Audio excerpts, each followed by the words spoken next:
Jetsons flying car. My gosh, I love this. A company called Kitty Hawk wants to make it real. We'll see. CNN's Rachel Crane got a ride. Rachel, come on. What was that like? I mean, really. Well, Paula, I have to say, I have been a huge Jetsons fan since I was a child. So when I learned that I was getting a first look at Kitty Hawk's flyer, I mean, I was equal parts exhilarated, but also, I mean, let's be honest, I was pretty terrified. But I have to say, once I took to the skies, my nerves disappeared, and it was so incredibly simple. That's what really blew me away. Take a look at my wild ride. Okay, so this was definitely one of the crazier experiences of my career. But what is this thing, and why am I flying it? I'm at a secret facility in Lake Las Vegas, the training center for company Kitty Hawk. The mission of Kitty Hawk is to get everybody to fly every day and eventually to get rid of traffic. That's Kitty Hawk CEO Sebastian Thrun, and what he's basically describing as making the Jetsons flying cars a reality. Meet George Jetson. Now, it's a long step from flyer to that, honestly. This is a recreational vehicle, but in the far distant future, I can see that maybe we take something similar like this and fly into New York and Manhattan.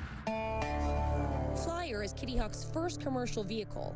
Todd Reichart is the company's lead engineer. You basically have 12 moving parts. Okay, what are those moving parts? 10 motors. Right. And 2 control sticks. And that's it. Pretty simple. While operating it may be simple, incorporating vehicles like this into our everyday commutes, that's going to be a whole lot more complicated. For now, Kitty Hawk's playing it safe. Their engineers wouldn't let me fly over land or faster than 6 miles per hour, and trust me, I wanted to. But Kitty Hawk says the vehicle is capable of going much faster. Physically, I think it's very conceivable that a vehicle like this might go at some point 50, 60, maybe even 100 miles per hour. Even with the conservative safety restrictions, I still had a blast. And I have to say, they made it pretty idiot-proof. To fly this thing, you don't need a pilot's license. And if you take your hands off the controls, it just hovers in place. This is transformational in terms of how accessible we can make flight. But in order for it to be truly transformational, people have to be willing to fly them. When most people think about flying cars, they're actually pretty scared and also very intrigued. The number one most important thing other than safety for us is societal acceptance. Will people be willing to fly on these devices, live next to a device like this that flies in your neighborhood and so on? But public acceptance is just one hurdle. Flyer's battery only lasts about 20 minutes, so for now, its applications are limited. Kitty Hawk's mission is to eradicate traffic. You can't do that with a recreational vehicle. We're on sort of a story arc from recreation to exploration to transportation.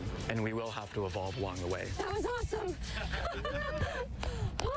Seeing your exuberance there, Rachel, I would certainly feel exactly the same way in that seat. My gosh, it hovers if you take your hands off the wheel. Rachel, in terms of this really getting, is there a year you can give me? Is there anything you can give me that'll say, because, you know, you look at it and you think to yourself, no, still impossible. Still the Jetsons. Well, Paula, Kitty Hawk is being quite coy about when they will be actually delivering these vehicles. However, they are taking applications for pre-sales right now on their website.